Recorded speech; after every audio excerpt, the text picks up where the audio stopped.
하면서 부분 색상이 달라질 수 있어요. 네. 지금 제가 블러셔를 조금 바를 텐데 만약에 색조 화장을 하신다면 볼에 이렇게 붉터치를 사용하시겠죠?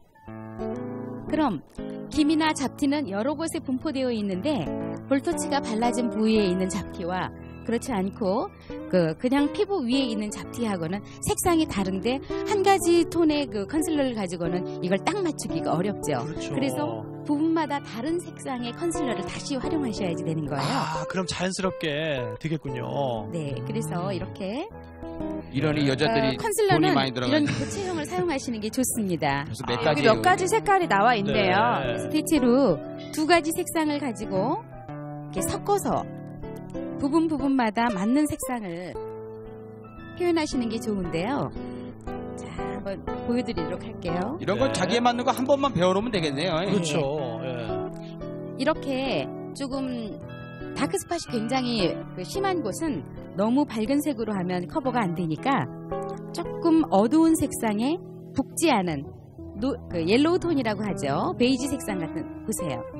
자, 이런 색상으로 다시 네. 한번 커버를 해주면 다크스팟이 잘 가려질 수가 있고요. 사실 화면으로 보이실 것 같긴 한데요. 정말 그 엄지 손톱만한 검은 부분이 있었거든요. 그런데 네. 확실히 지금 가려졌습니다. 좀 미리 더 보여드릴 걸 그랬어요. 그 경계선은 어떻게 좀 처리가 가능한가요? 브러쉬로 이렇게 가볍게 쓸어서 경계선을 네. 없애시거나 아니면 손가락을 이용하는 게 제일 좋은 방법이에요. 아, 이렇게 손으로 톡톡톡 자연스럽게. 두드리듯이 예. 해주시면 네. 이미 지금 피부가 파우더를 발라서 뽀송뽀송한 상태였기 때문에 네네. 이 컨실러가 더 흡착이 잘 돼요. 예. 네, 자, 이제 이렇게. 마무리가 된 건가요? 해주시고 음. 또 이런 다른 부분들은 오, 진짜 다르다. 펜슬 타입을 활용하셔도 좋아요. 네. 이렇게 부분으로 조금 이렇게 브러쉬를 가지고 하셔도 좋고요. 네. 그래서 전체적으로 파운데이션이 너무 두텁게 발라지지 예. 않도록 그러니까 커버를 아예 하시는 다 게 없애겠다 이 생각은 버려야 되는 거군요. 그렇습니다. 예. 네. 그렇군요. 네. 아, 근데 이렇게 진짜 해서 이제 마무리를 했는데요. 네. 아주 잘 된 것 같긴 한데요. 지금 이제 얼굴 비교를 위해서 저희가 죄송하지만 반쪽만 했거든요. 그러니까 좀 화면을 한번 보고 다른 분들이 한번 비교를 해보시면 좋을 것 같은데 오른쪽은 확실히 좀 달라졌네요. 네, 한번 좀 보여드릴게요. 먼저 화장이 된 오른쪽 네. 그리고 다시 이제 왼쪽 얼굴 한번 보여주시겠어요? 자, 고개를 조금 고개를 조금 돌려주시겠어요? 반대쪽으로. 반대쪽으로. 어우, 좀 차이가 나네요.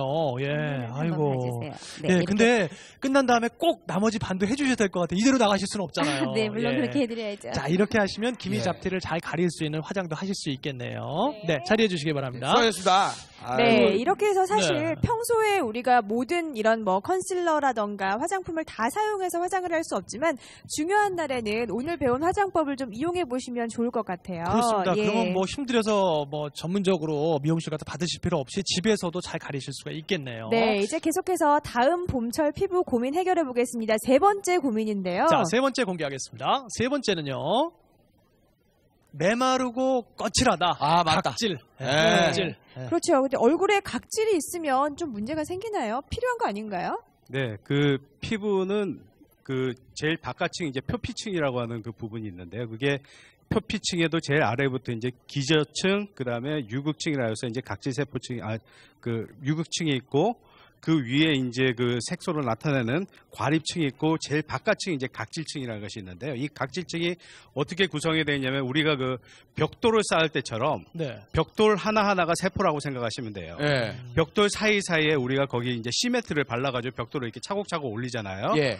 세포 사이사이를 그 시멘트 역할을 하는 지질이라고 해서 기름덩이가 이게 가운데서 막아줘요. 아. 예. 그래서 그것이 역할이 뭐냐면 이물질이 바깥에서 들어오는 것을 막아주고요. 네. 몸 안에 있는 수분이 바깥으로 나가는 것을 막아주는 역할을 해요. 근데 그것이 문제가 되는 경우에 바로 이런 각질이 눈에 보이게 되는 그런 문제점이 생기게 되는 것입니다. 네. 그러면은 각질이라는 게 미용상에 문제가 있어서 그렇지 건강을 해치는 건 아닌 거네요. 첫 번째 이제 일단 보기가 싫죠. 이게 각질이 있으면 이게 난반사라고 해서 반사가 제대로 되지 않아서 허옇게 일하니까 보기 싫은 것도 문제인데 네. 예. 그것뿐만 아니라 각질이 생기게 됐다는 것은 아까도 얘기했지만 그 가운데는 기름이 부족하다는 얘기예요. 이 기름이 부족하게 되면 피부가 건조해지게 되고 피부가 건조해지면 가려움증을 느끼게 돼요. 그래서 가렵게 돼서 손을 긁게 돼서 다시 염증이 심해지고 각질이 다시 좀 더 생기게 되고